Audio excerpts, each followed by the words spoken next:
Oke, ada yang udah siap belum? Bapak, Ibu? Kalau belum, mungkin Bu Diah mau memberikan.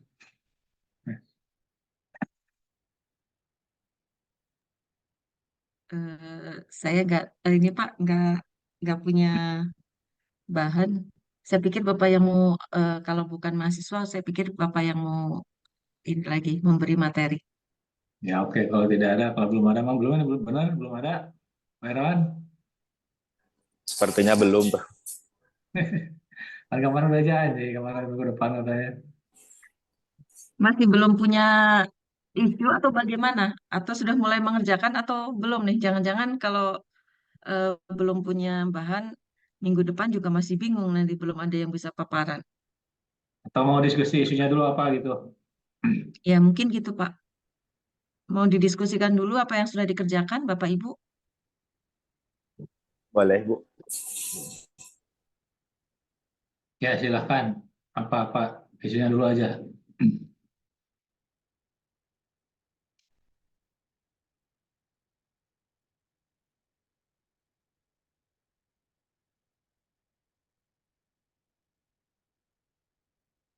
Eh, Mungkin dari saya Pak Bu, Eh, kemarin dari kelas RPK 2 kami buat roadmap untuk penelitian selama untuk mengerjakan tugas selama semester 2 ini sama untuk sampai ke tesisnya. Untuk judul, kalau dari saya sendiri untuk tema besarnya tentang kesetaraan aksesibilitas pada bangunan transportasi. Tapi untuk tugas isu kontemporer baru apa ya? Judulnya aja. Untuk judul saya nantinya kajian perilaku pengguna dengan mobilitas terbatas pada stasiun. Mungkin itu Pak, tapi untuk mengerjakannya masih belum. Paling baru mengumpulkan referensi seperti itu. Mungkin ada masukan dari Bapak Ibu.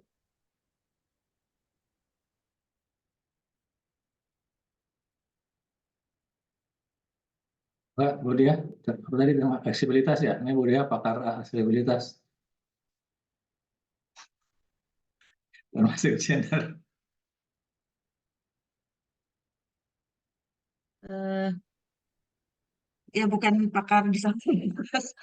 Kebetulan memang di apa beberapa kali tentang perilaku ya, tentang perilaku, tapi tidak hanya khusus untuk disabilitas saja sebetulnya kan kalau eh, apa kajian perilaku itu gitu.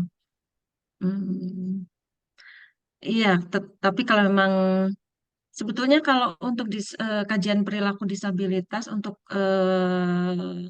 apa area publik, bangunan-bangunan publik sebetulnya kan bukan lagi menjadi apa ya, seharusnya bukan lagi menjadi satu kajian khusus begitu, tetapi memang sudah menjadi persyaratan gitu. Tetapi pada kenyataannya mungkin pelaksanaannya kan masih tidak dilakukan ya. Tetapi semakin lama sih saya pikir eh, ya, kalau menurut saya sih masih bisa aja, Prof, untuk diangkat isunya gitu ya, terutama di bangunan-bangunan publik. Tetapi yang perlu kita sadari sebetulnya eh, tentang apa universal design gitu ya, akses untuk semua semua orang itu mestinya kan sudah menjadi apa ya, bukan lagi satu tema khusus begitu, tetapi sudah harus menjadi apa sama halnya seperti kemarin ya tentang sustainability itu sudah seharusnya menjadi kesadaran yang menjadi kewajiban pada akhirnya. Hanya pada pelaksanaannya pun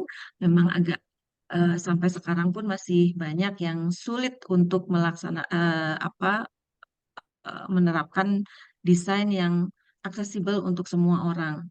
Ya, hampir sama kasusnya mahal untuk disabilitas gitu ya, tetapi tidak ya saya pikir masih relevan untuk diangkat begitu, Prof. Tetapi tadi ya kalau maksud saya seharusnya bukan lagi sebagai eh, apa tema khusus tetapi sudah menjadi kewajiban begitu sama halnya seperti sustainable arsitektur kemarin.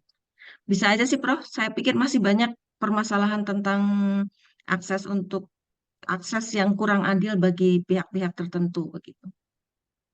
masih cukup layak, Ya, masih layak untuk diangkat sebagai isu di arsitektur kontemporer menurut saya.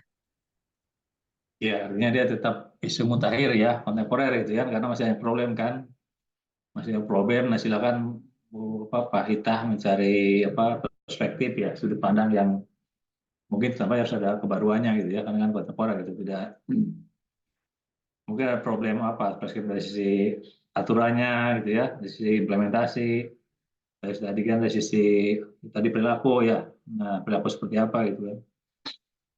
Silakan dieksplor, saya kira bisa Bu Diah. Mungkin kan aksesibilitas juga tidak hanya soal apa untuk difabel kan, tapi bisa masuk ke yang tadi yang universal gitu ya. Bisa dieksplor saya Caranya kira. lebih Atau ke mau ke ini, Pak. difabel aja.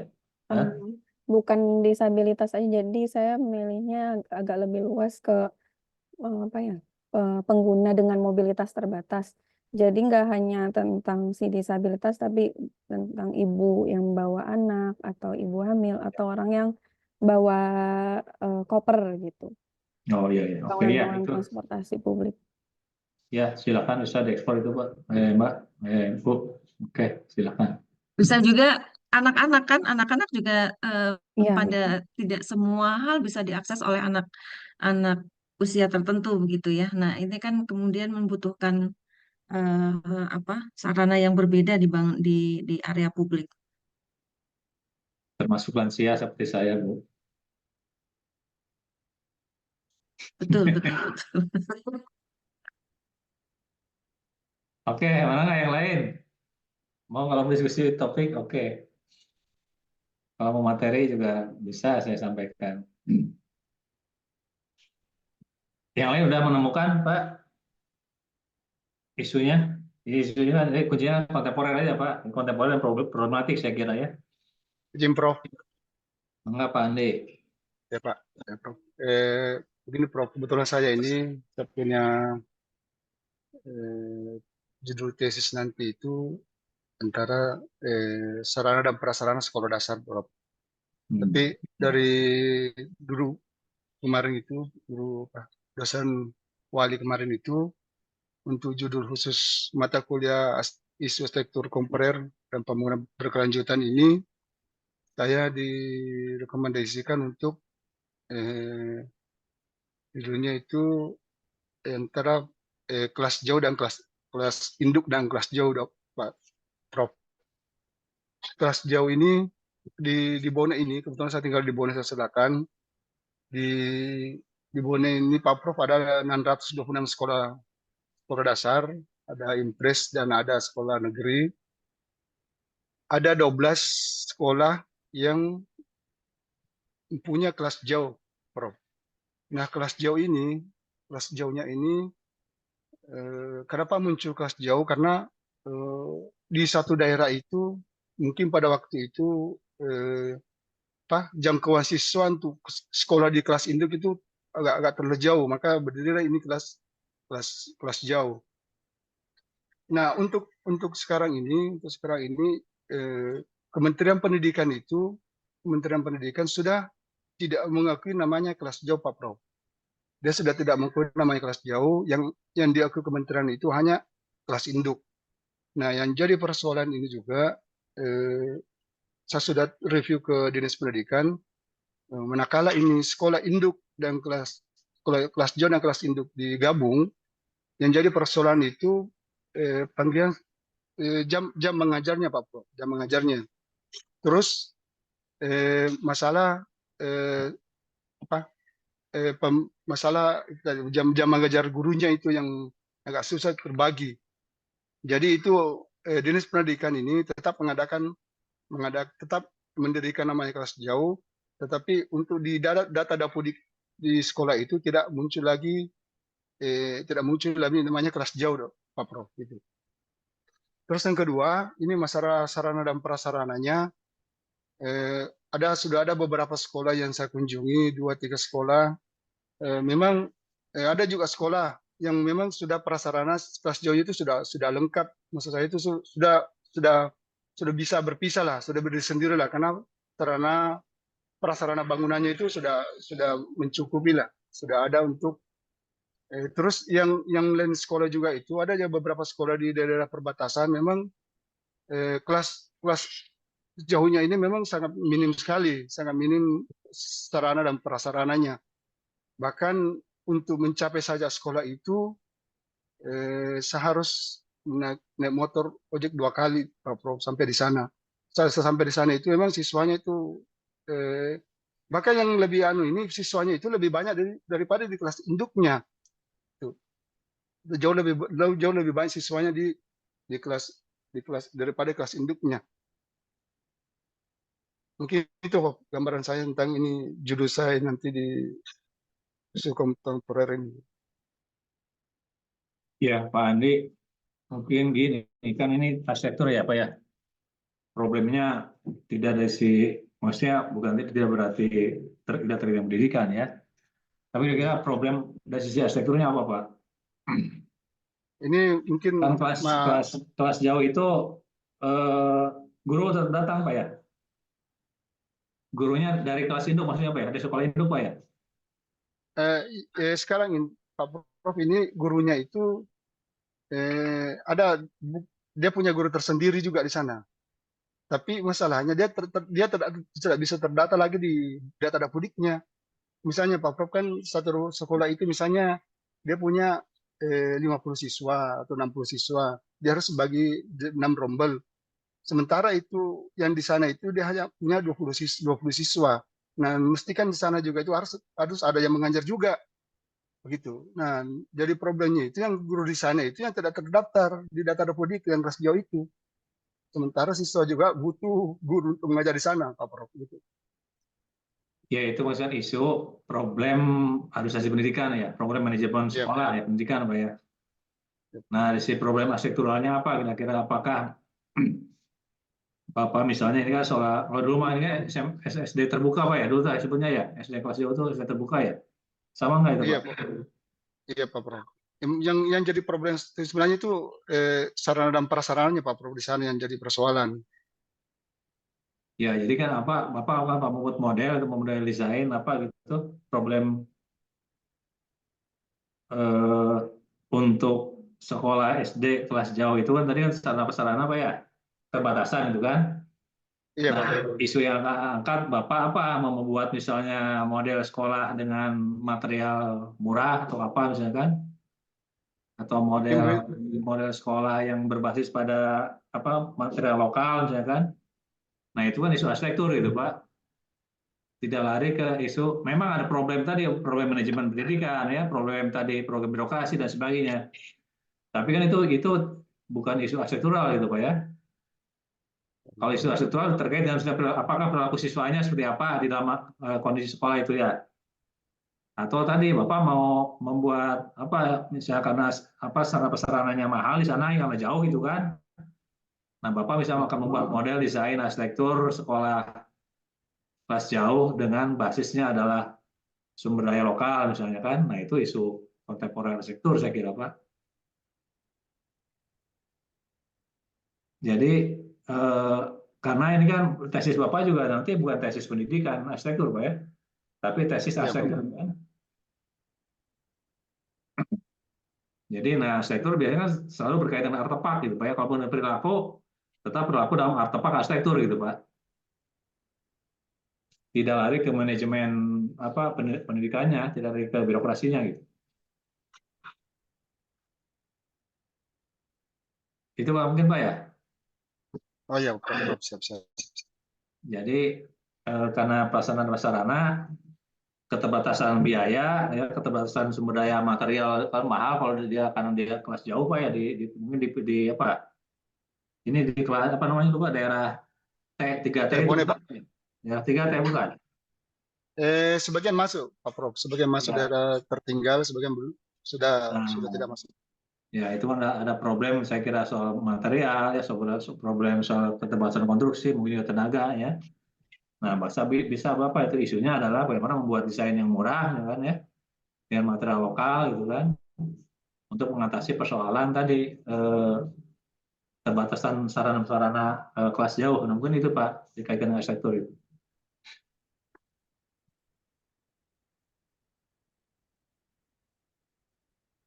Oke, Ya, ada yang lain atau tambahan Bu dia?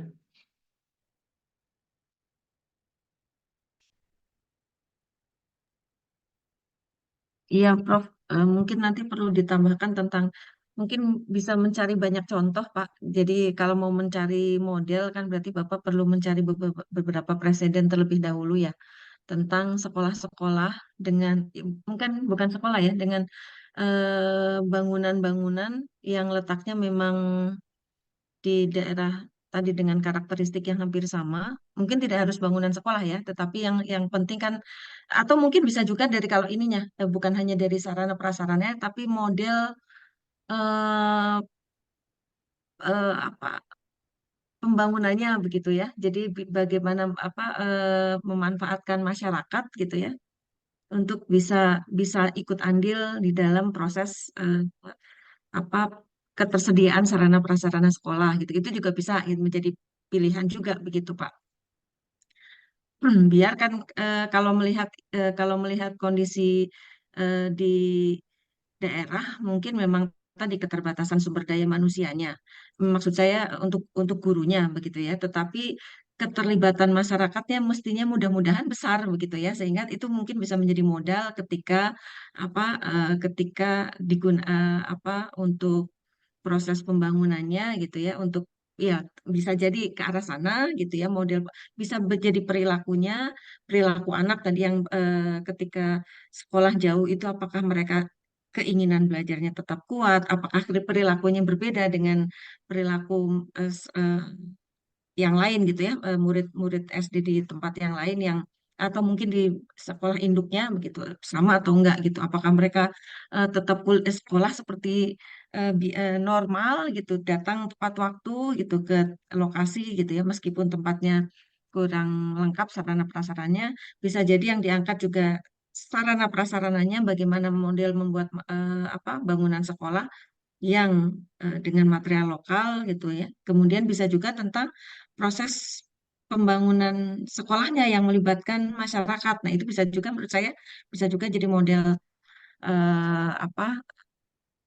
apa community development-nya gitu ya untuk proses pembangunan sekolah.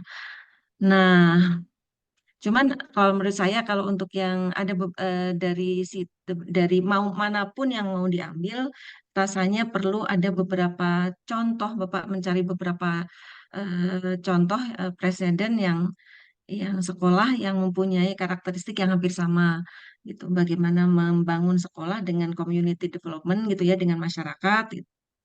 Bisa juga mencari tadi contoh-contoh eh, eh, apa best practice begitu sekolah-sekolah yang memang dibangun di tempat-tempat yang dengan eh, SDM terbatas, sumber daya eh, materialnya terbatas, tetapi kemudian bisa membangun fasilitas-fasilitas tertentu itu.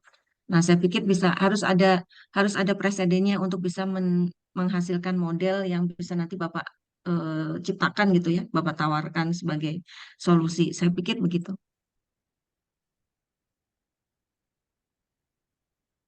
Oke, enggak yang lain masih ada Pak, Bu yang dikonsultasikan.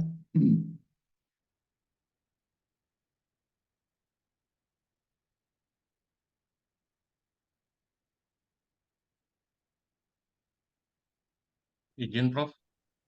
Ya, Fajar enggak. Eh, ya, Prof. Isu yang mungkin saya angkat itu eh, tentang retail.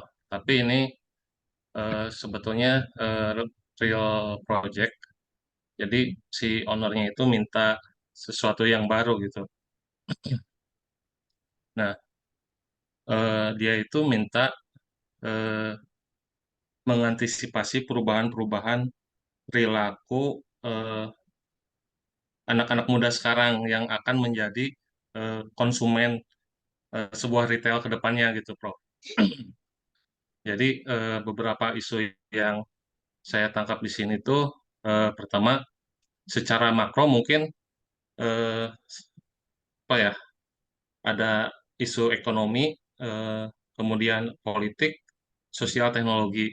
Seca- Adapun secara mikronya itu sosial, kemudian supplier, kebijakan pemerintah dan seperti lembaga keuangan gitu. Nah, cuman yang paling berpengaruh di sini adalah perubahan perilaku belanja gitu, terutama yang terjadi di generasi yang baru sekarang gitu. Jadi si owner sekarang tuh sebetulnya minta yang tua-tuanya dilupakan katanya gitu. Karena yang konsumen yang baru itu yang kedepannya itu adalah generasi yang terbaru sekarang.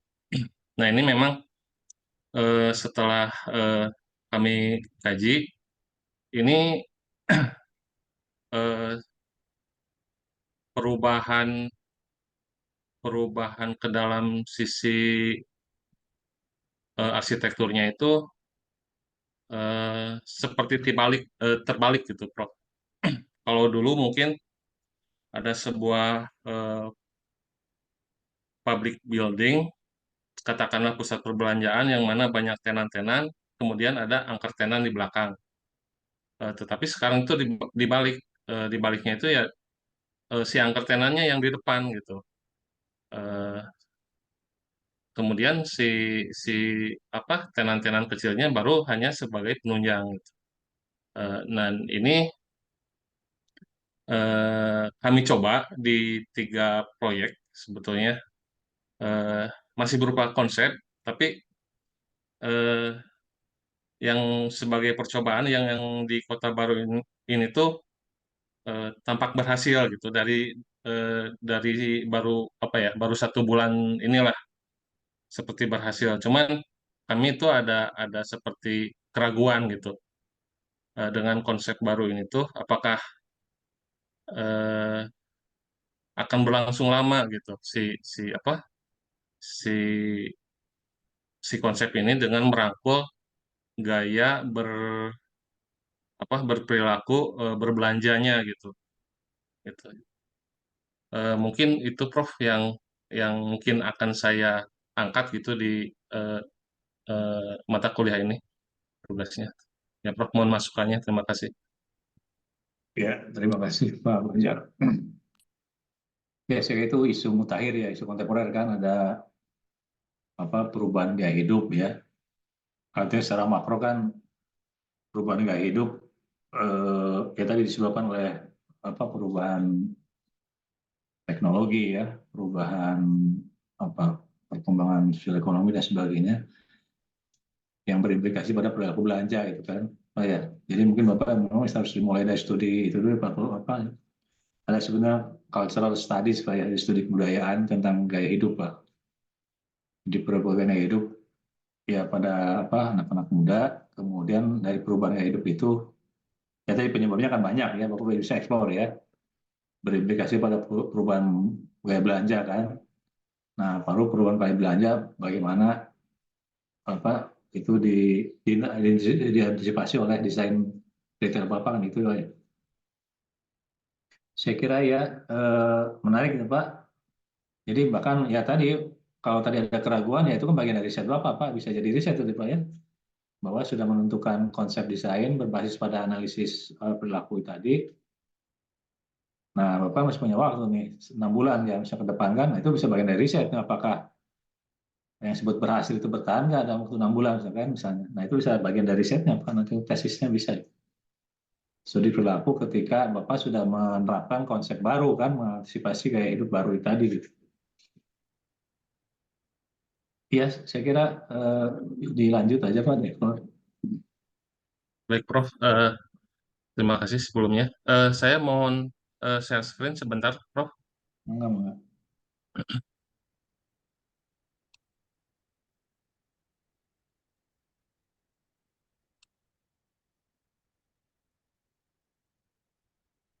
Nah ini Prof, apa yang masih salah satunya sih lokasinya berbeda sebetulnya ada di Bogor. Yang Kota Baru itu kemarin baru selesai. Dan ini tuh sebetulnya konsepnya hampir sama ini untuk ini pembagian pembagian sisi mallnya itu. Jadi untuk si mallnya itu yang biasanya itu ditaruh di belakang sebagai magnet, tapi sekarang itu si retailnya itu ditaruhnya di depan gitu sebagai apa ya, sebagai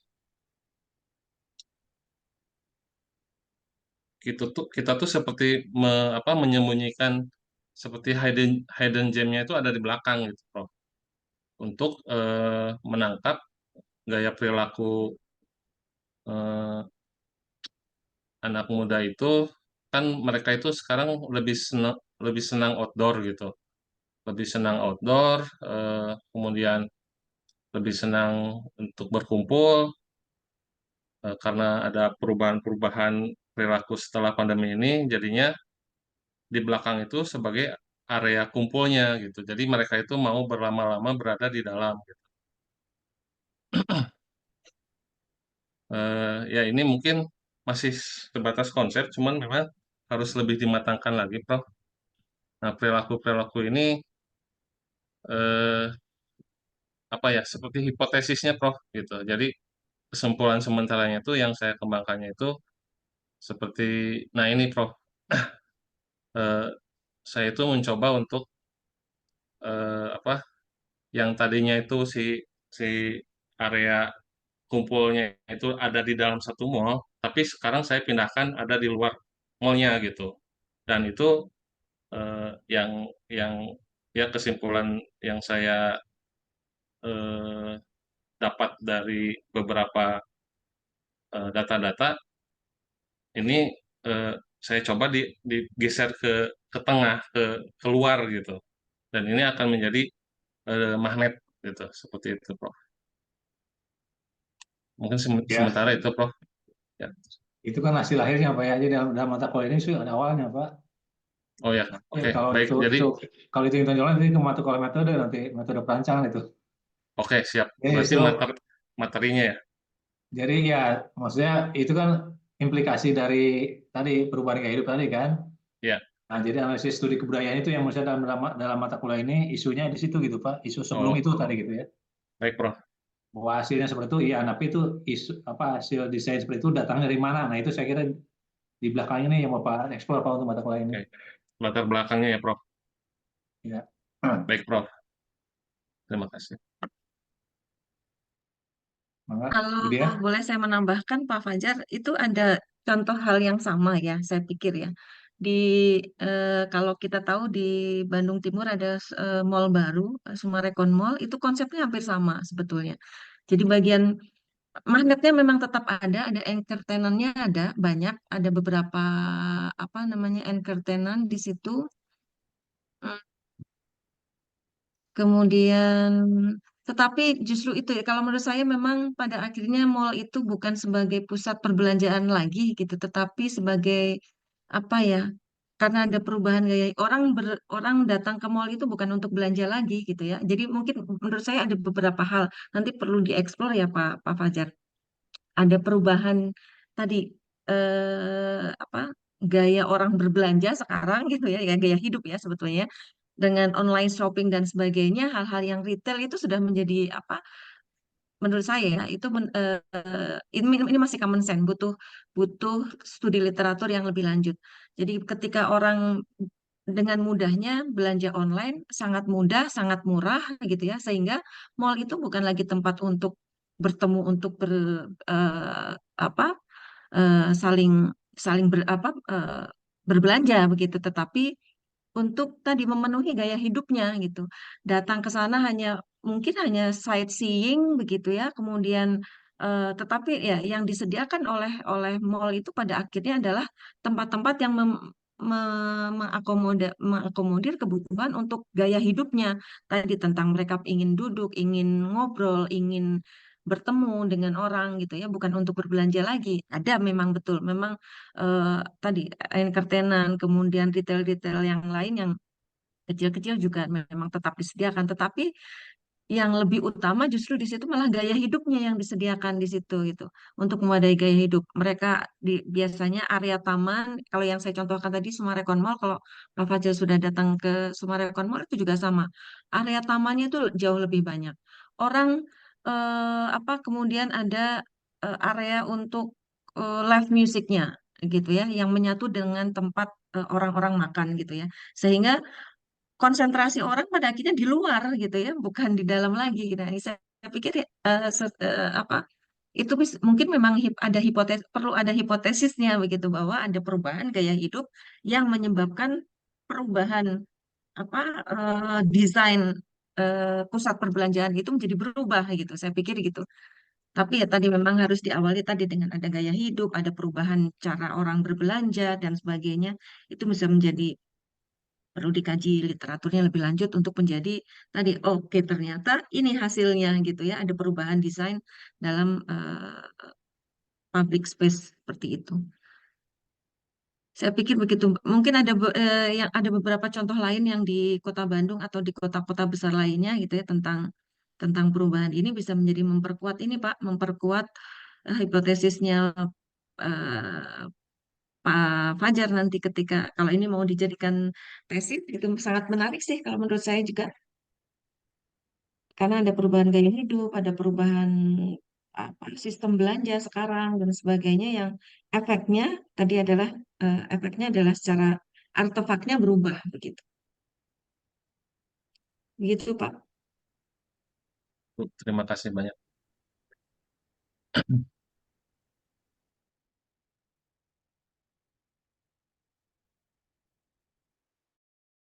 Masih ada, Bapak Ibu?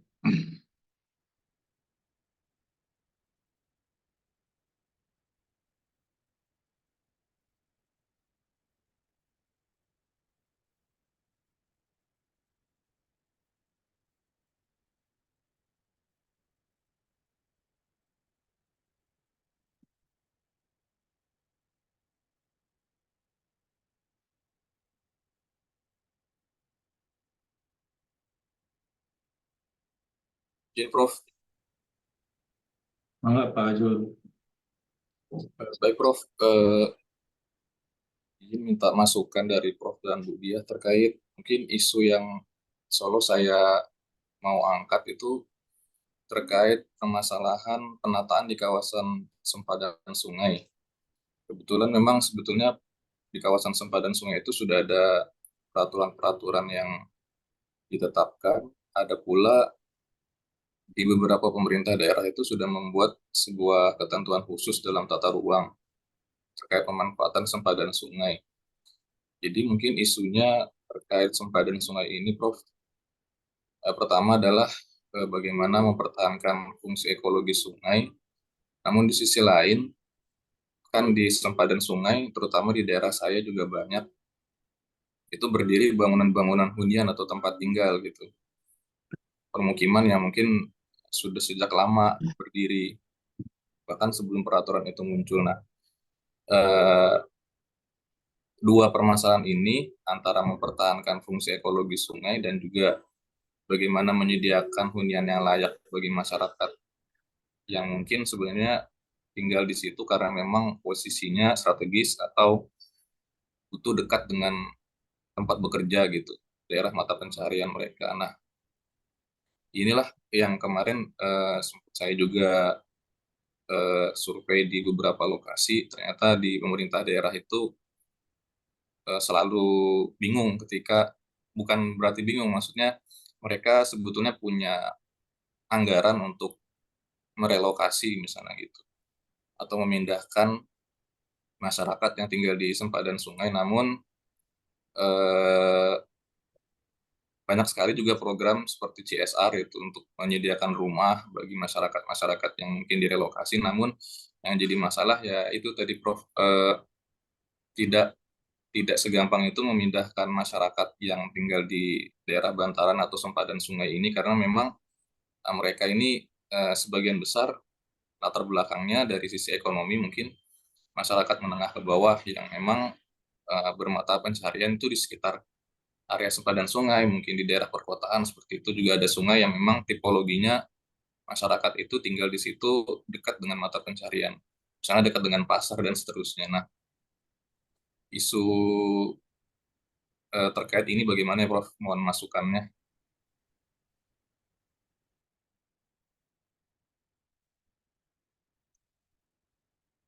Mbak Budia, mau merespon dulu?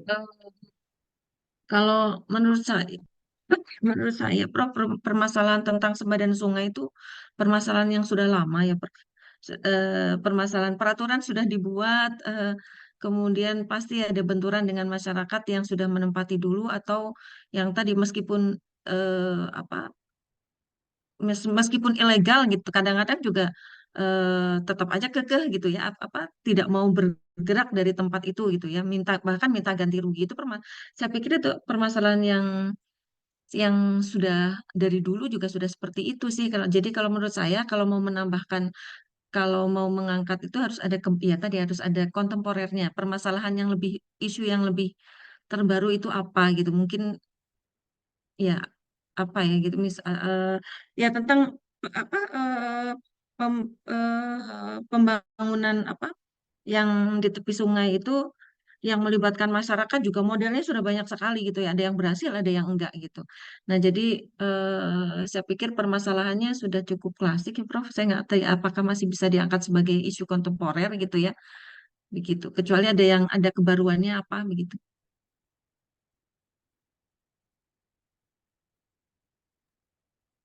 Ya, ya mungkin tadi sama ya, seperti kasus apa disabilitas kan, Ya. isu klasik tapi tidak pernah selesai kan, sehingga menjadi selalu menjadi mutakhir kan. Jadi isu lama, tapi karena tidak pernah Ya harus ada terselesaikan, kebaruannya begitu Prof. ya nanti Apakah tadi apa eh, Silakan Pak nanti Pak Rahim mengeksplor gitu ya, apa sih yang mungkin yang isu utamanya ya kan ada problem keadilan, ada problem apa kan mereka juga sudah dianggap korban soalnya karena kemiskinan struktural dan sebagainya gitu ya. Eh, ya mungkin soal paradigma tadi kan ya soal paradigma pembangunan yang tidak berpihak pada tadi kaum miskin ya itu kan sama seperti sekarang katanya Pak ini IKN itu kan mengundang orang asing IKN orang Singapura untuk datang untuk tinggal di IKN tapi penduduk aslinya diusir katanya Pak. Nah itu kan soal paradigma pembangunan itu menurut saya kontemporer itu Pak. Jadi bisa mulai berangkat dari paradigma soal keadilan ya, soal keadilan sosial dan sebagainya, soal arsitektur bagi si miskin misalkan, ya itu saya kira isu yang memang klasik tapi juga ya tadi karena problematik tidak pernah selesai ya. Nah, itu saya kira bisa dieksplor lebih jauh juga gitu. Soal apa bagaimana eh, ya tadi kan terkait dengan sumber-sumber ekonomi Pak ya. Jadi memang relokasinya mungkin kasus Jakarta berhasil itu ya, kampung susun itu kan relokasinya tidak jauh dari tempat itu gitu, tapi di masih seputar itu lalu berorientasi ke sungai kan ya menghadap ke sungai, jadi sungai tidak dibelakangi gitu sehingga tadi apa konsep ekologi bantaranya masih tetap terjaga gitu. Ya silakan Pak diekspos saya kira ya tadi ya isunya klasik memang gitu ya tidak mutakhir tapi mungkin Bapak bisa mencari perspektif yang barunya gitu, yang mutakhirnya apa gitu ya terkait dengan eh, tadi kan soal paradigma pembangunannya, soal orientasi budaya gitu ya, membelakangi sungai atau menghadapi sungai, kemudian apa relokasinya juga tidak tidak berjarak jauh dari pusat-pusat ekonomi mereka ya, karena mereka tumbuh di situ gitu kan. Dan lain-lain saya kira silakan bisa dicari mungkin Pak tadi yang kata Bu dia unsur kebaruannya apa gitu. Gitu Pak Jul. Baik, terima kasih Prof dan Budi.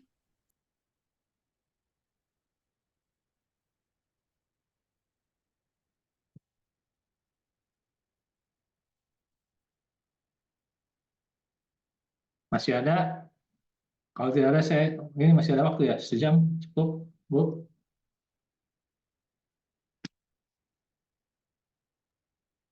cukup Pak untuk apa Pak Di materi kalau untuk kalau tidak ada materi. lagi, kalau masih ada silakan diskusi.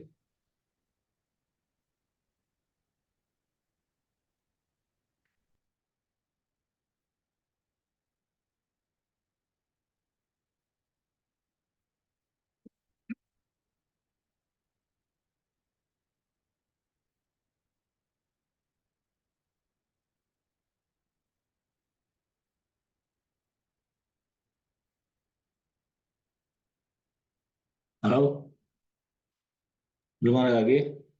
Mungkin dari saya mungkin Prof. Ya, terkait isu arsitektur kontemporer itu, saya kebetulan mengangkat temanya itu. kurang jelas Pak Osep. Pak Usuf, suaranya? Halo, ya Prof? Ya, ya, Ada Prof? ya ada. Ya. Jadi Prof, ini untuk isu arsitektur kontemporer yang akan saya angkat ini terkait isu permasalahan mengenai perbaikan rumah tidak layak Suaranya agak huni, Prof. kurang jelas, Pak Usuf. Oh, Punten. ya Bu. Jelas Bu? Ini udah jelas Prof? Ya, oke, oke. Ya. Lanjut. Ya. Untuk mata kuliah ini terkait isu kontemporer ini saya akan mengangkat terkait di perbaikan rumah tidak layak huni, Prof. Jadi isunya itu memang terkendala dengan dana perbaikan yang tidak begitu besar. Jadi sifatnya hanya stimulan. Jadi kita hanya memanfaatkan swadaya ataupun material yang ada di rumah tersebut yang masih layak pakai, Prof. Eh, itu yang pertama, dan yang kedua pendekatannya mungkin saya dengan pendekatan arsitektur mikro, Prof.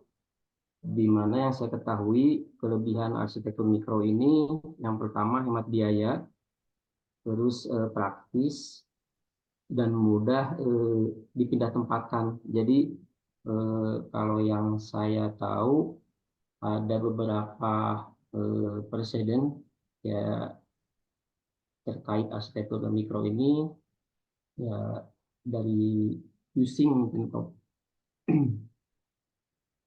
Ya, mungkin itu yang baru awal yang saya terpikir Prof, mengenai arsitektur kontemporer ini. Mohon masukannya Prof.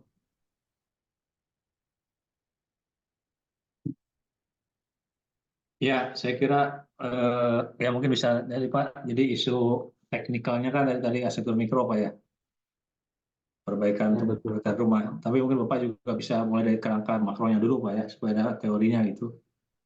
Kerangka makro tentang tadi kan pembangunan, ini kan apa tadi stimulan itu anggaran dari pemerintah atau gimana Pak ya?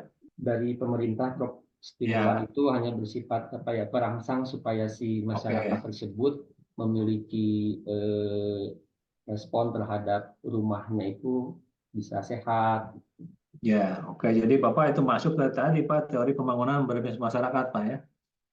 Jadi Baik Prof. community based development. Apa ya, pembangunan tadi perumahan infrastruktur berbasis masyarakat Pak ya. Iya, Jadi itu bisa mulai dari situ gitu kan. Baru nanti masuk ke tadi kan konsep model desainnya gitu Pak. Mulai sektor mikro yang tadi mungkin apa juga bisa masuk ke teori apa arsitektur berkelanjutan ya, soal apa green apa reuse, reduce, apa lagi ya, sehingga tadi Reduce, reuse, recycling. recycling kita itu masuk ke Ada situ bisa. 5R sekarang, Pak, bukan 3R. Oh iya 5 enggak, nanti bisa diekspor Pak ya. Jadi dari kerangka makronya adalah pembangunan berbasis masyarakat, lalu masuk ke yang mikronya tadi arsitektur mikro dengan konsep eh, tadi 5M tadi Bu ya.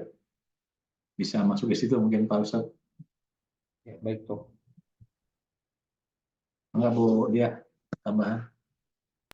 Iya, kalau saya lihat sih memang betul Pak, yang rumah apa banyak karyanya Using itu kan memang sangat mempedulikan penyediaan rumah untuk masyarakat menengah ke bawah begitu ya, dengan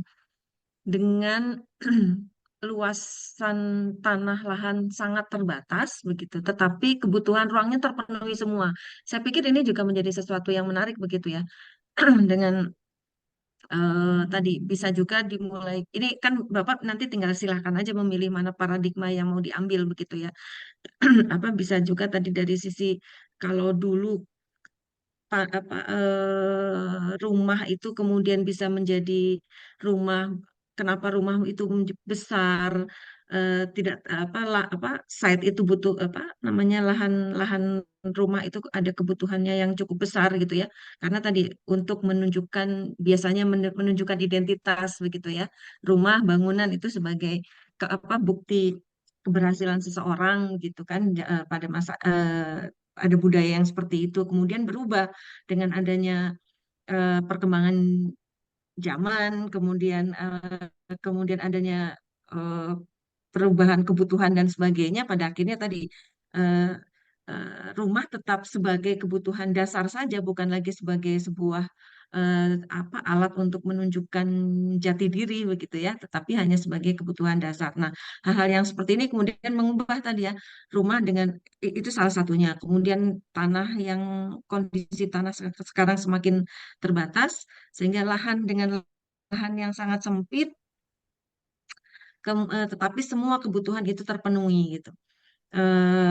Kemudian kalau saya melihat sih dari secara teknis itu ya, secara mikro itu kemudian tadi bagaimana ruang itu menjadi sangat compact begitu ya, yang di dalam unit ruangnya kalau saya melihat karya-karyanya Yusing kan seperti itu, ekonomis, efisien gitu ya, kemudian dengan lahan yang sempit itu bisa bisa dengan sesuai dengan daya beli masyarakat dengan golongan tertentu. Nah, ini saya pikir menarik untuk diangkat Pak gitu.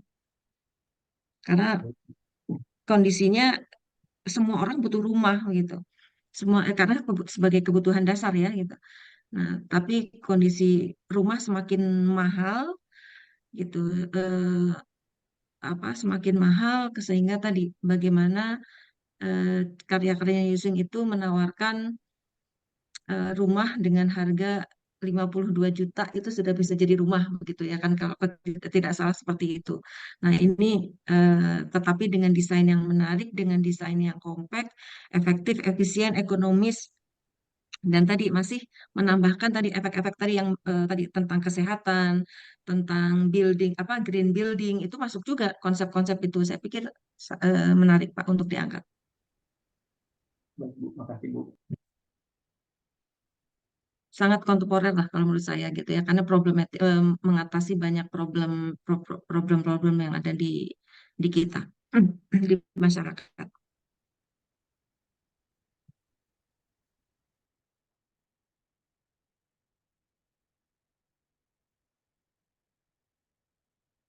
Ada lagi Bapak Ibu yang mau disampaikan?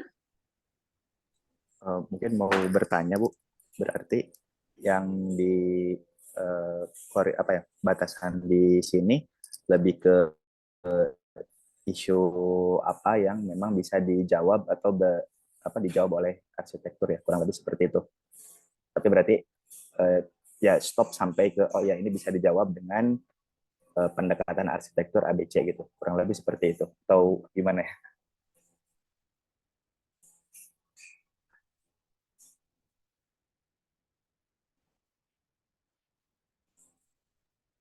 Ya, ya Pak. Jadi kan pertama isu Pak ya, isunya kontemporer Pak ya, isu mutakhir itu kan.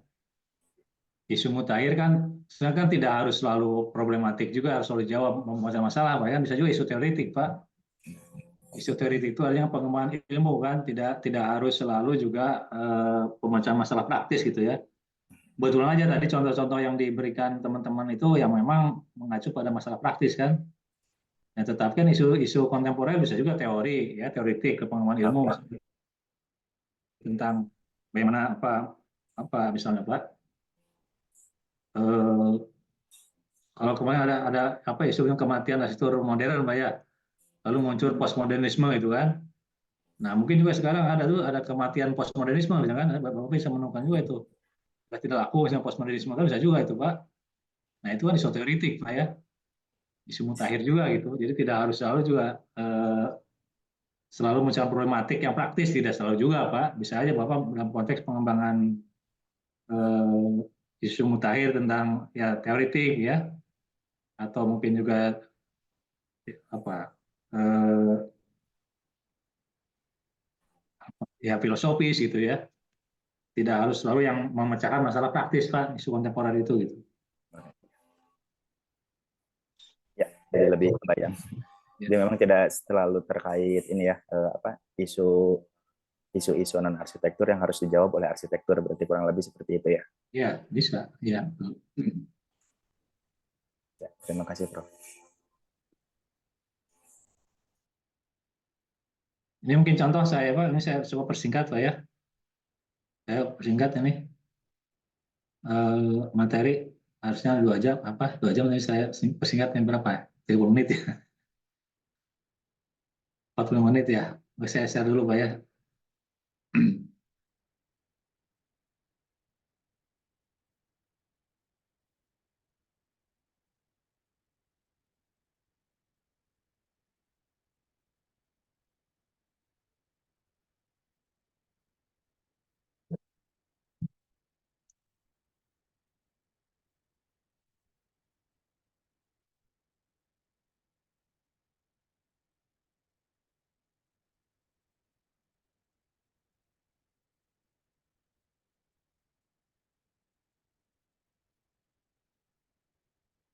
Ini isu kontemporer bukan, Pak?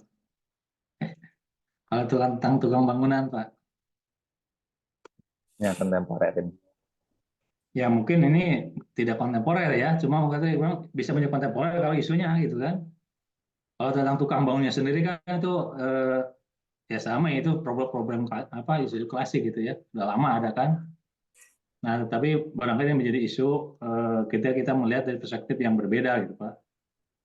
Ya ini saya dulu diminta, ini penelitian Bu Lilis ya, isu koneksi, lalu jadi buku dan saya diminta membahas ya, tapi saya mungkin tidak ke situnya gitu.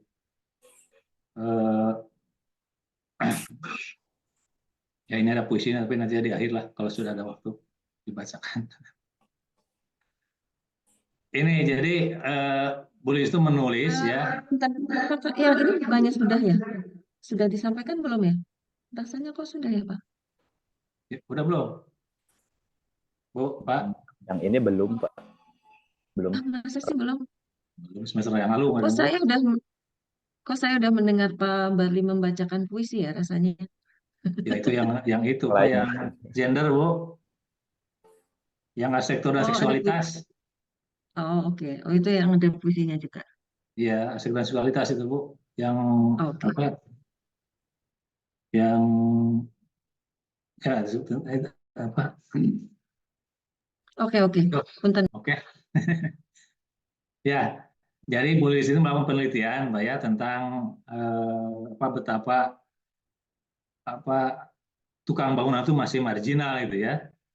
Terutama di kita kan, beda dengan di barat. Padahal kita lihat sejarah nanti Pak, kenapa barat itu tumbuh menjadi tukangnya menjadi tenaga industri yang bergengsi, sementara di kita tetap menjadi tenaga yang rentan gitu ya, yang marginal gitu kan. Sementara dia membangun banyak bangunan ya, termasuk bangunan berlantai banyak itu yang dipuji arsiteknya dan strukturnya ya.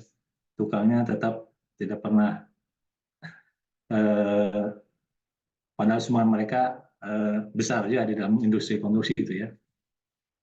Nah, jadi ingin melihat saya coba melihatnya dari tradisi Barat, bagaimana terjadi pertumbuhan yang terbalik gitu Pak ya, antara si Barat dan Timur gitu kan.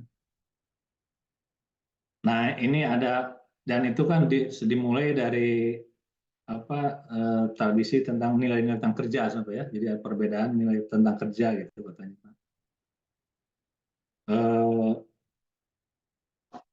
Saya mulai dengan ini ada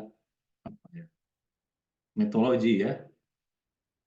Mitologi di Yunani itu ada sebuah puisi judulnya Walk and Day. Ini dikarang oleh Hesiod ya, oleh filsuf juga Hesiod ini. Jadi kenapa orang harus bekerja ini, konon sekarang ini gitu ya, dan bekerja keras seperti tadi, bahkan untuk level tukang itu kan menjadi seperti ya sangat keras ya, seperti kuda gitu kan. Nah, karena ini ada kisah dulu katanya Pak. Ini tentu hanya mitos Pak ya, karena mitologi tidak harus percaya gitu ya. tapi ini hanya dari sisi bagian apa kisah gitu ya. Jadi dikisahkan ada Prometheus sang Titan ya. Titan itu adalah dewa sebelum dewa Olympus Pak ya. Jadi dulu tuh ada konon katanya ada 12 dewa Titan ya. Yang itu kemudian digulingkan kan oleh kelompok Zeus gitu ya. Ketuanya Zeus Pak. Dewa Zeus itu dewa Olympus ya. Nah, kemudian masih ada Prometheus yang dendam sehingga dia mencuri api dan memberikannya kepada kaum manusia katanya. Nah, Zeus ini marah, lalu menghukum Prometheus dan kemanusiaan dengan Pandora. Nah, itu Bapak kenal sih kotak Pandora gitu ya. Jadi, sekarang Pandora itu kan apa nama? Perempuan cantik, ya, perempuan cantik yang apa? Menghasilkan racun ya. Ketika kotak dibuka kan menghasilkan racun yang menjadi racun itu tadi ada penyakit, ada derita manusia dan sebagainya gitu ya. Dan karena derita manusia itu mereka ini manusia harus bekerja, itu udah sengsara nah ya. Nah itu katanya inti dari kerja itu gitu. Ya manusia itu harus bekerja keras ya dan sengsara itu nasib yang sengsara karena konon tadi kutukan dari dewa Zeus gitu ya. Jadi intinya katanya manusia hidup itu sulit. Nah karena itu untuk sukses harus bekerja keras. Nah pada sisi lain pada era praindustrial itu kelas aristokrat ya kelas apa kaum tuan tanah itu kan tidak bekerja Pak, tidak perlu bekerja gitu ya karena kekayaan mereka diperoleh dari status dan warisan kan. Nah sebaliknya kelas budak kelas sebagai pekerja fisik gitu ya.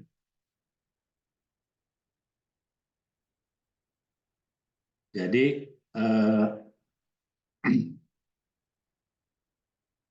apa namanya itulah yang memunculkan kemudian struktur kapitalisme gitu ya. Jadi kaum aristokrat berganti menjadi kaum kapitalistik, kaum pemodal, sementara pekerjanya budak itu tetap bekerja gitu ya. Lalu menjadi buruh kan. Ya.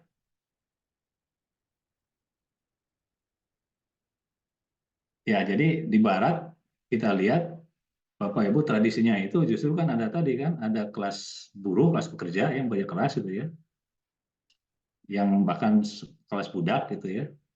Sementara ada kelas kaum pemodal kan aristokrat gitu ya. Jadi posisi buruh di barat itu awalnya gitu ya sangat rendah, kelas budak gitu kan. Nah, di timur justru berbeda gitu ya. Para tukang-tukang bangunan itu justru menempati posisi yang tinggi gitu kan. Di timur awalnya, di tradisi timur awal itu kan. Jadi di India misalnya seorang tukang bangunan itu yang menjadi arsitek itu ketika dia diminta untuk merancang dan untuk menjadi tukang bangunan meskipun statusnya sudra gitu, nah dia diupacarakan dulu gitu kan. Lalu menjadi brahmana gitu kan. Nah, artinya apa? Betapa posisi tukang itu gitu ya, ketukangan di situ gitu. Di tradisi India Timur itu di tradisi Timur itu menjadi posisi yang tinggi gitu ya. Bahkan dia menjadi status brahmana, brahmin gitu kan. Jadi ketukangan di sini bukan kelas pekerja gitu kan. Karena ada tadi soal ketukangan itu sekaligus juga menyangkut bukan hanya soal keterampilan teknis gitu ya. Tapi ada soal etos kerja di situ, ada soal nilai-nilai dan sebagainya sehingga apa ketukangan itu bukan sesuatu yang hanya fisik melekat pada tubuhnya ya, pada ototnya, tapi juga pada jiwanya gitu. Di Cina juga demikian gitu ya. Harus bergong, Pak, harus tukang pengrajin gitu. Ya tukang-tukang itu termasuk pengrajin perhiasan, tukang besi dan sebagainya itu lebih tinggi posisinya daripada pedagang gitu ya. Jadi tukang itu memiliki peran penting bagi negara. Artinya posisi tukang itu lebih tinggi dari pedagang, dari pengusaha gitu kan. Juga di India ada komunitas Wisma Karma katanya Pak. Jadi dia pengrajin batu, pengrajin logam gitu ya. termasuk tukang bangunan. Itu juga meskipun klaim internal dia termasuk kelas Brahmana gitu, kelas Brahmin. Ya, Brahmana itu kasta tertinggi gitu kan. Ya jadi itu menunjukkan posisi tukang di tradisi timur itu sangat tinggi gitu. Di Bali juga demikian kan, disebut undagi ya. Nah, undagi termasuk Batara Wiswakarma yang tadi posisi tinggi juga, kelas Brahmin juga gitu. Nah, jadi sekali lagi Pak, isu yang ingin diangkat itu kenapa terjadi perubahan gitu ya? Di Barat itu awalnya dia kelas budak, pekerja gitu ya, tapi kemudian ternyata sistem kapitalisme di Barat itu memperbaiki diri gitu ya. Jadi kapitalisme awal dan kapitalisme akhir itu berbeda gitu. Kapitalisme akhir itu memperbaiki diri dengan apa? Nah, buruh-buruh yang tadinya kelas budak itu dia membuat apa? Membuat asosiasi kan, membuat federasi ya, membuat apa? Asosiasi apa kalau di kita? Ya federasi buruh gitu ya. Nah, dengan bersatu dia memiliki posisi tawar yang tinggi gitu ya. Nah, sehingga kapitalisme akhir itu menyempurnakan diri kan, sehingga kelas buruh itu punya posisi tinggi terhadap kaum pemodal gitu ya. Dia bisa tawar menawar karena dia bersatu kan. Nah, sehingga akhirnya kelas tukang di Barat itu justru menempati posisi yang semakin ya tinggi gitu ya. Yang tentu itu kan karena posisi tinggi itu pertama dari sisi soal tadi kan soal persatuan mereka gitu ya. Yang kedua keahlian ya, kemudian semakin meningkat. Yang ketiga penghargaan material gitu kan. Nah, sehingga kelas buruh tukang di Barat itu sekarang justru menjadi posisi yang tinggi gitu. Karena dia punya asosiasi profesi, punya sertifikasi, punya apa dan dihargai dengan tinggi gitu kan. Nah, berbeda dengan di kita gitu ya. Justru semakin menurun ya. Menurun itu karena apa? Pertama, tadi kan nilai-nilai ketukangannya itu gitu ya, yang awalnya dia tidak hanya sekedar soal keterampilan teknis gitu ya, tapi ketukangan juga mencakup soal tradisi mencipta ya, yang otentik gitu ya. Kemudian juga menyangkut etos kerja yang untuk memproduksi sebaik-baiknya gitu ya.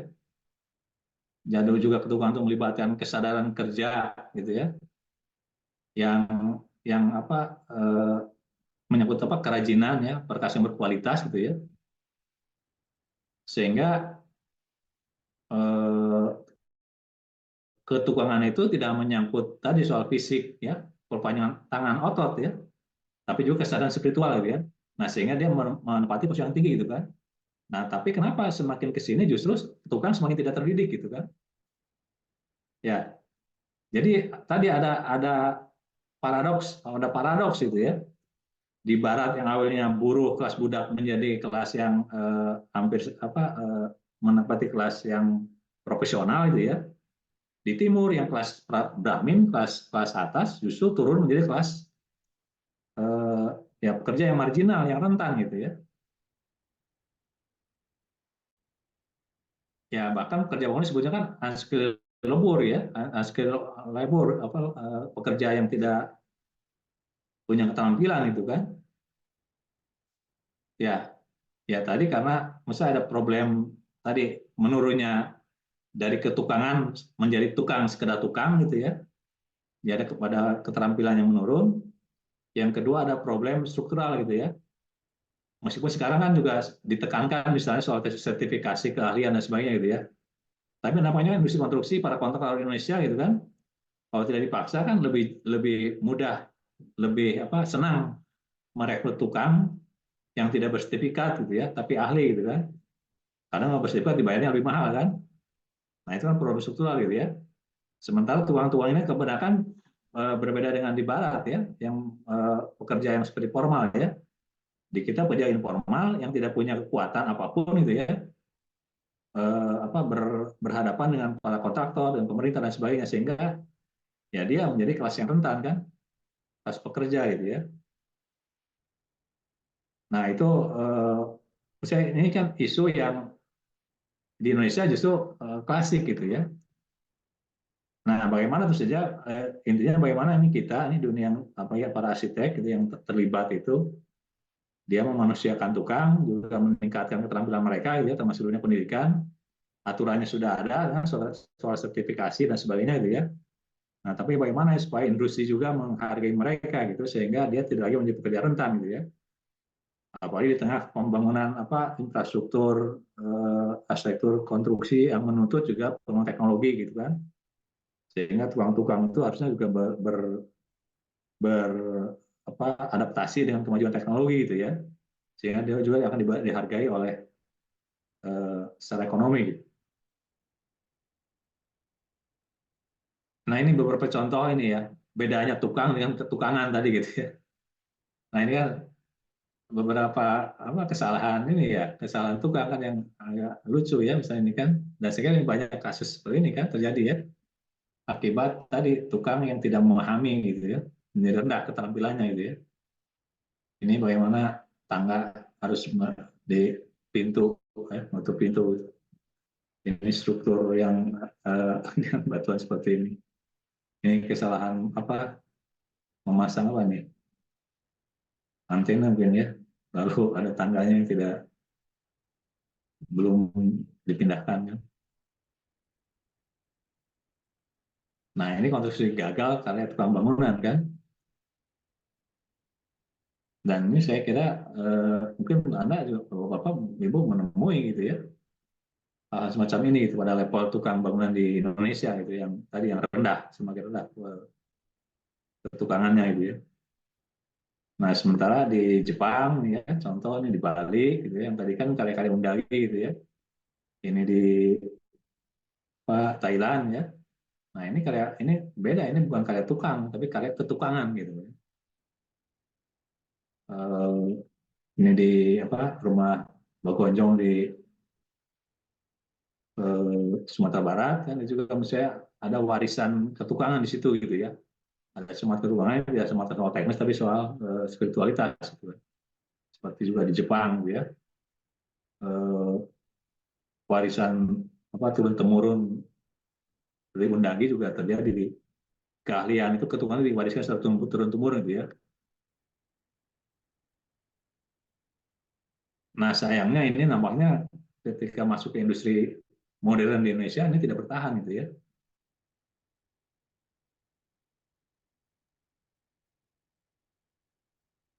Eh, itu saya kira ini ya ini nantinya setelah lahirnya nanti ke ini Pak nanti masuknya itu akhirnya ke bagaimana kita kembali menghargai tukang-tukang gitu ya yang sudah berkontribusi banyak pada pembangunan gitu dengan tadi meningkatkan pendidikannya dengan sertifikasi lalu juga dengan penghargaan material gitu ya sehingga seharusnya juga dia bisa sejajar dengan buruh seperti di barat harusnya gitu ya tidak seperti sekarang gitu kan dia membangun bangunan apa berlantai banyak gitu tenaganya diperas tapi makanannya Indomie tiap hari Pak ya Bapak lihat nggak Pak makanannya super mie Indomie ya tiap hari padahal tenaganya luar biasa dibutuhkan ya.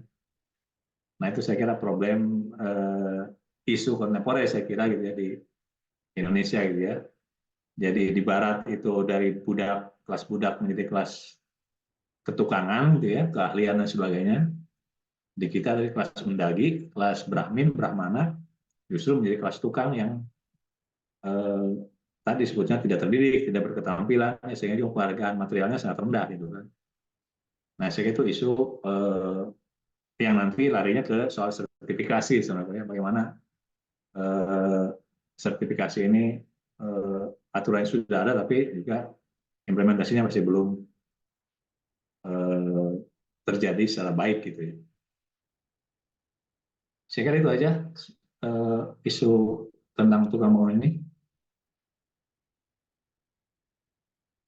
Itu contoh Pak ya, jadi contoh saya kira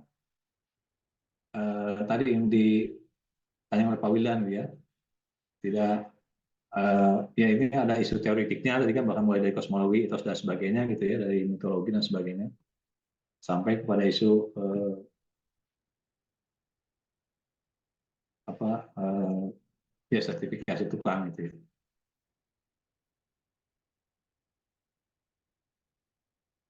Itu Mangga masih ada waktu. Kalau ada ini masih ada waktu 20 menit, Mangga. Kalau ada ini Pak yang di respon termasuk juga kembali ke isu Bapak yang bisa Bapak angkat nanti.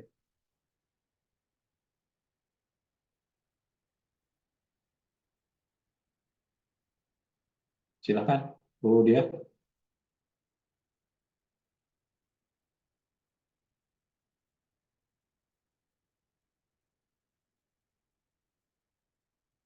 Iya. Kalau ya ini nih ya betul Pak, ini contoh masalahnya sudah sangat tentang tukang kan sudah masalahnya dari dulu juga sudah sama, tetapi kemudian ditambah yang kebaruannya itu kan di era sekarang itu tentang sertifikasi itu ya gitu. Eh, yang sekarang permasalahannya banyak ada kebutuhan untuk apa industri konstruksi itu untuk mempekerjakan tukang yang bersertifikat begitu. Itu dari sisi kontemporernya, dari sisi praktis itu seperti itu. Kemudian dari sisi teorinya tadi sudah dijelaskan. Saya pikir ini contoh.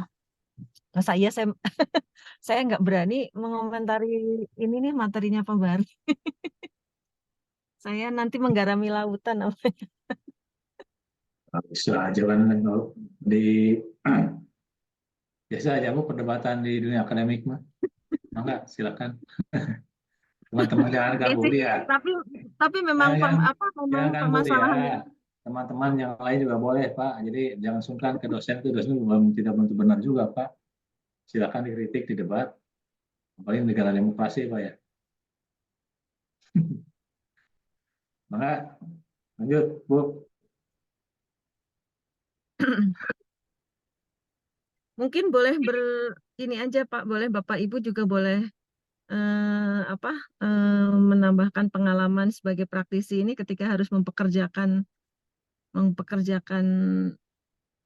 pengalaman-pengalaman dengan tukang gitu. Apakah dia sebagai seperti tadi ya, memang tukang yang betul-betul ahli atau kadang-kadang malah tukang itu lebih ahli dari arsiteknya begitu. Seringkali seperti itu Prof di lapangan gitu ya, tanpa tanpa sertifikat pun mereka jauh lebih ahli daripada arsiteknya sebetulnya, jadi jauh lebih tahu kalau di lapangan begitu. Yang itu yang saya alami ya Prof gitu. Ya dan tetap mereka dibayar murah Bu ya. Tapi tetap dibayar murah, dibayar dengan standar begitu Prof. Nah, sama seperti ya sedikit di atas ya, ya ada hierarki, memang ada tukang, ada kenek gitu ya. Gitu gitu ya, bayarannya masih tetap standar gitu Prof. Gitu. Boleh boleh berbagi pengalaman sih sebetulnya. Mangga Bapak Ibu.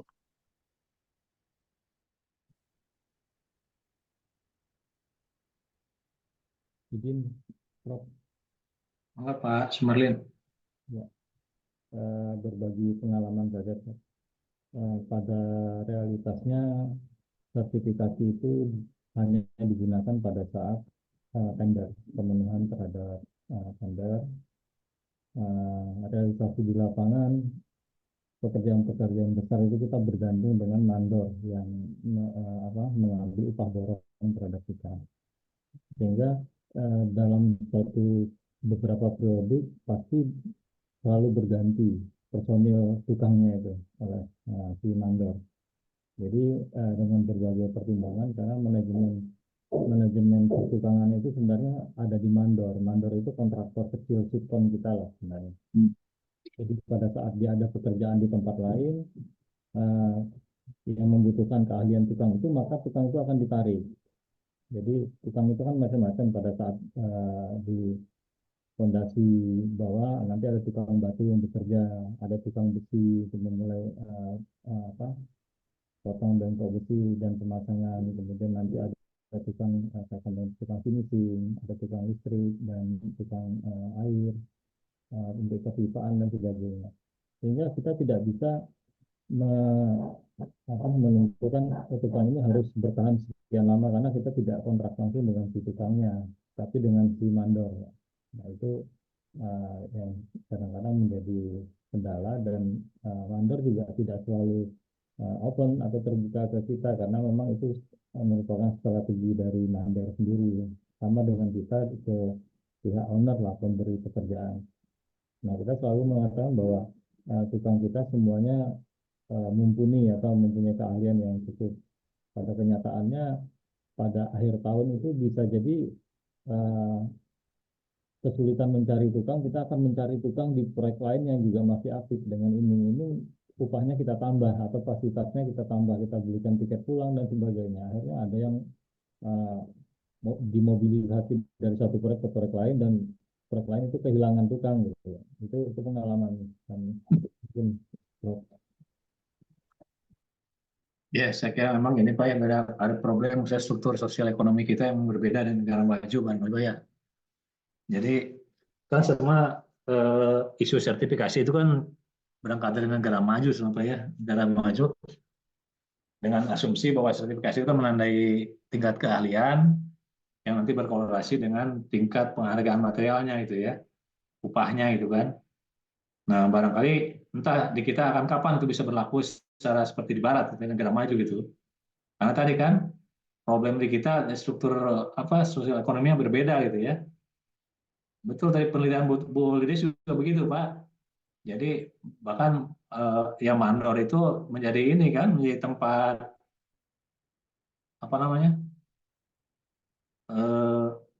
dia bergantung pada mandor gitu ya. Jadi satu kampungnya boleh dilihat di Garut ya. Satu kampung itu memang ketika dia bekerja itu ya bergantung pada mandor kan yang mendapatkan proyek Pak ya. Sehingga memang untuk proyek besar itu dia tidak langsung berhubungan tukang, tapi dengan mandornya gitu. Ya memang banyak saya pengalaman apa namanya, apalagi kan ikatannya itu kan Bu dengan mandor itu ini Pak ya, tidak seperti ada perjanjian kontrak, apakah ada perjanjian kontrak seperti subkon yang dengan perjanjian ketat atau tidak, saya jarang juga itu Pak ya, sehingga mandor pun juga bisa putus di tengah jalan dan sebagainya, sehingga itu problem juga untuk para kontraktor gitu kan. Jadi saya kira memang sertifikasi itu masih menjadi problem tantangan besar gitu ya, pada level buruh, pada tukang bangunan gitu ya. Meskipun kalau pada tukang listrik, tukang yang lain apa yang mungkin lasnya itu kan sudah berjalan dengan baik Pak ya. Tukang las itu nggak bisa dia.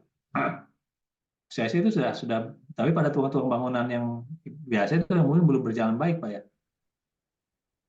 Ya, Pak. Kalau untuk tukang listrik dan tukang las memang karena lebih spesialis Pak. Jadi memang Ya. sudah cukup baik Pak. Ya itu. Harusnya itu semua tukang seperti itu Pak ya. Harusnya kan dengan keahlian spesifik. Tukang batu. Di kita katanya bahkan tukang itu masih harus kecuali tadi tukang las, tukang listrik ya. Tapi tukang lain itu tukang batu harus bisa tukang kayu, harus bisa tukang apa lagi Pak? Tukang besi gitu ya.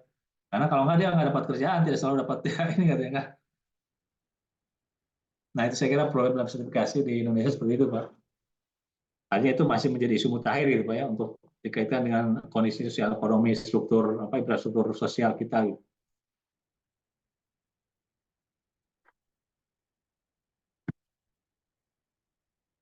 Oke, Bapak dan Ibu masih ada? Kalau tidak ada, sekali lagi Pak Andika, mana Pak Andika ada? Pak Andika?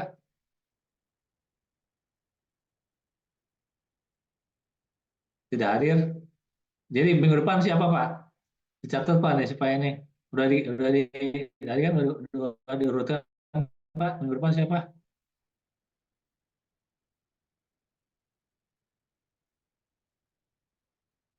Halo? Sudah ini Pak? Tadi katanya sudah diundi Pak. Minggu depan urutannya siapa aja? 3 orang atau 2 orang? Halo? Sudah ada ini Pak, kalau dari Pak Bayu. Minggu depan Pak Bayu? Bukan Pak Fajar, Pak Sumarlin, Pak Sidik, Pak Abi, Pak Dendi, sama Pak Irfan. Oh, Kalau terubahnya. dari yang di Ya urutan Iya. tiga pertama aja Pak. Urutan pertama ya Oh tadi ya, persiapan tadi pasnya Muhammad Pak Fajar, Pak Sumarlin, Fajar, Pak Sidik. Pak Sumarlin, Pak Sidik, Pak itu aja mungkin tiga cukup saya kira untuk satu ini pertemuan. Oh ya, disiapkan. Tidak lagi alasan minggu depan belum siap itu maksudnya. Oke, Bapak Ibu sekalian, saya kira untuk pertemuan hari ini mungkin cukup dulu sampai di sini. Sekali lagi minggu depan sudah mulai diskusi dan presentasi yang tadi disebutkan Pak Fajar, Pak Sumarlin, dan Pak setelah lagi Pak, setelah lagi Pak Sidik. Kalau Pak dari Sidik, ya listnya. Sidik, oh ya Sidik pertama untuk menyiapkan presentasi minggu depan. Terima kasih pertemuan hari ini. Tetap semangat dan produktif meskipun ya yang sedang berpuasa, mudah-mudahan puasanya diberi keberkahan dan kekuatan. Terima kasih. Assalamualaikum warahmatullahi wabarakatuh. Waalaikumsalam.